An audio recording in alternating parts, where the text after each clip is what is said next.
Have you ever been told that a Persian rug is an investment? Or have you seen signs or videos of people talking about investing in Persian rugs? Well, in this video, I'm going to tell you the truth as it is from the inside. Being a rug dealer, I'm going to show you examples of new and antique Persian rugs, and I'm going to explain to you why I, who have been in the business for over 2 decades, have never once told a client that a carpet would be an investment or that they should be expecting to make money off of them down the line. I'm going to give you examples of carpets that do go up in value, but unlike so many other videos out there and carpet stores who advertise investment rugs, I have never, ever told my clients that they should consider rugs to be something worth investing in. And on this video, I'm going to explain to you why using a bunch of examples.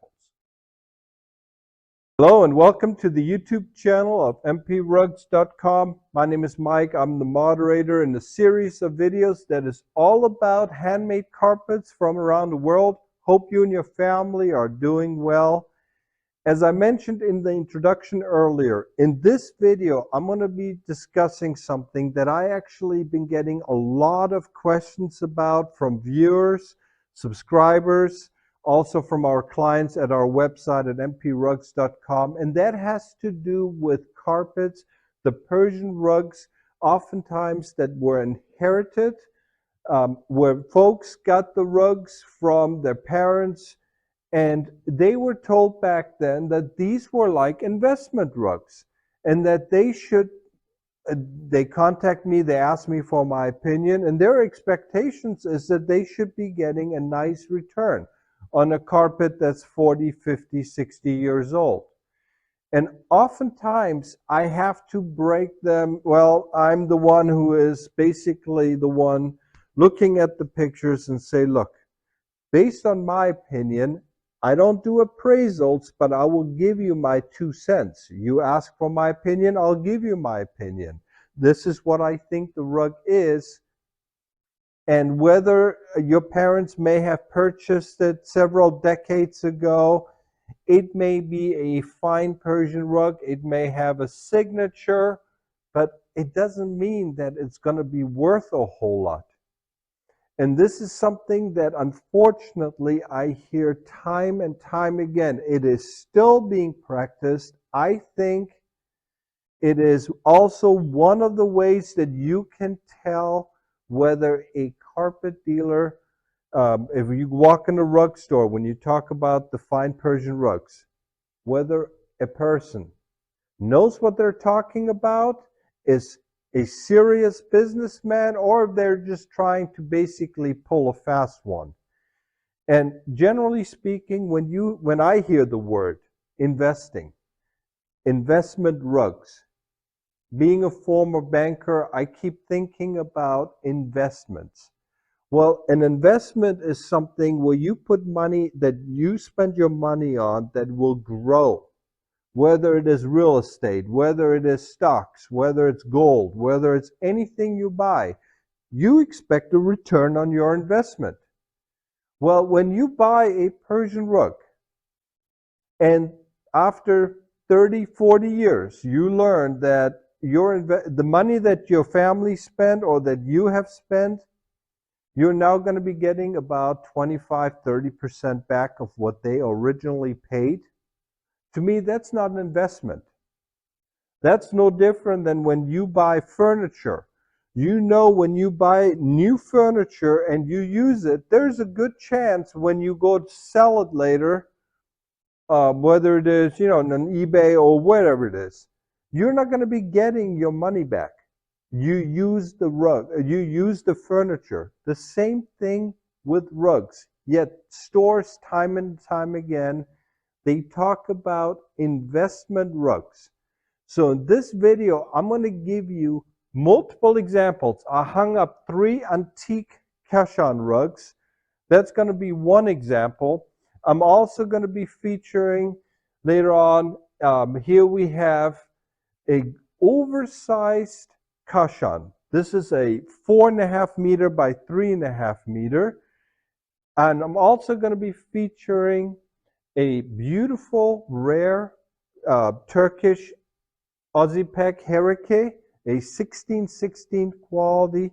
This is a piece that I'm actually going to be featuring in one of my future videos. It was part of a very rare collection. But I'm also going to be showing you guys actually a Mercedes that's similar to the one that my mom had. The reason for being 1982, the Mercedes was the same price. Back then, my dad paid about 40,000 marks, German marks, for the Mercedes. That was a few years before my family moved me to the States, and then they ended up coming back, but I stayed there. But here we have the Mercedes. For the same amount of money, someone else purchased the Turkish Herike. For the same amount of money, they also purchased the Isfahan. The difference is, I don't think that the guy who sold my dad the Mercedes advertised it as an investment rug. I don't think that my dad would have taken him too serious if he told him, well, Mr. Pana, I want you to buy the Mercedes right now because you know what? When you drive it off the lot, it's just going to go up in value. That is what carpet dealers, unfortunately, oftentimes tell their clients.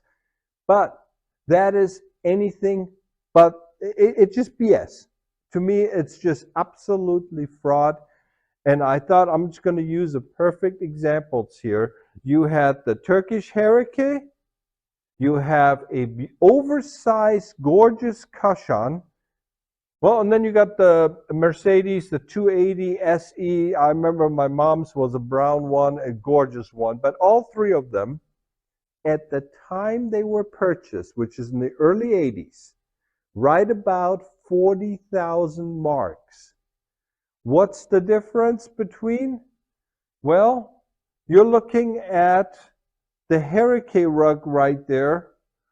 You can right now buy it from me for about $25,000, $30,000.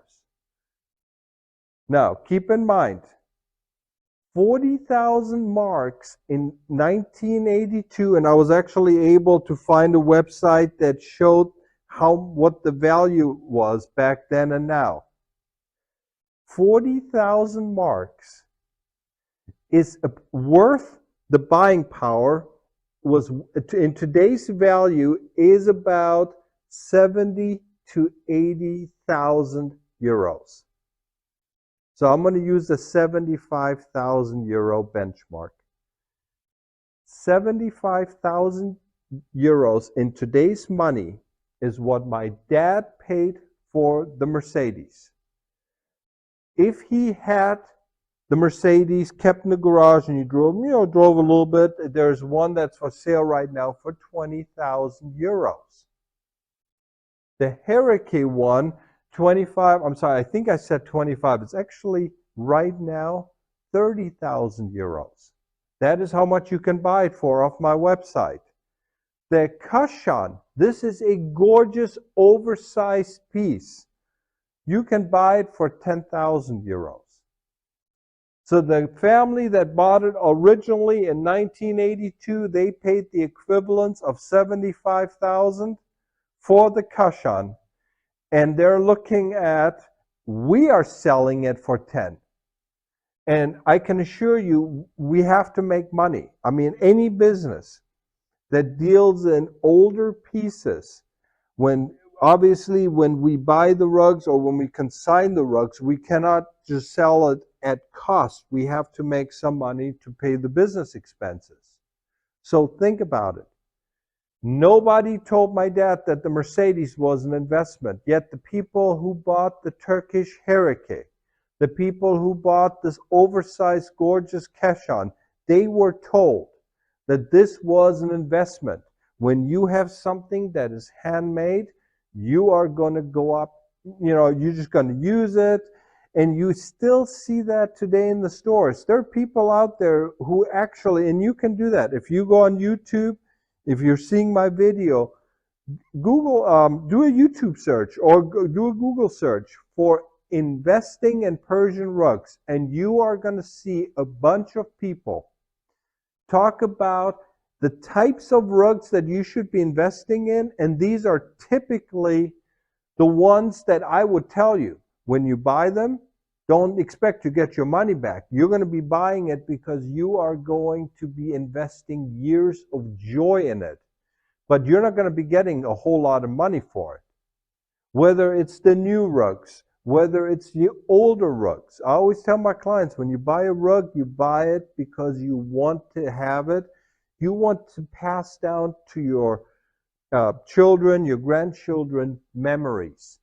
They're going to remember the rug as being a part of the family, and this is like an heirloom. And that is, to me, what a rug, what the investment of a rug is. Now, there are some pieces, like, for example, the Hurricane, that have kind of sort of become investment rugs, but for the most part, when you talk about, when you have someone telling you about investment rugs, please be very, very mindful.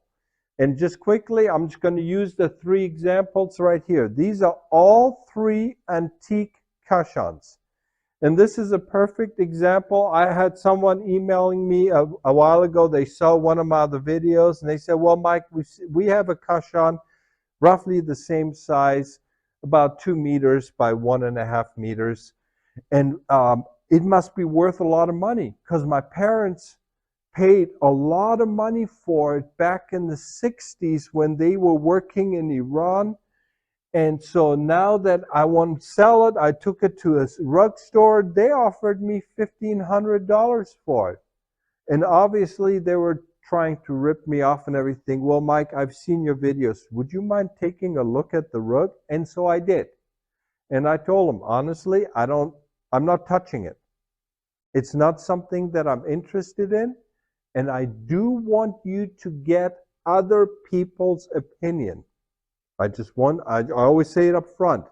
I personally don't deal in pre-owned rugs, with the exception of the Turkish Hurricane pieces. This is my own personal fetish.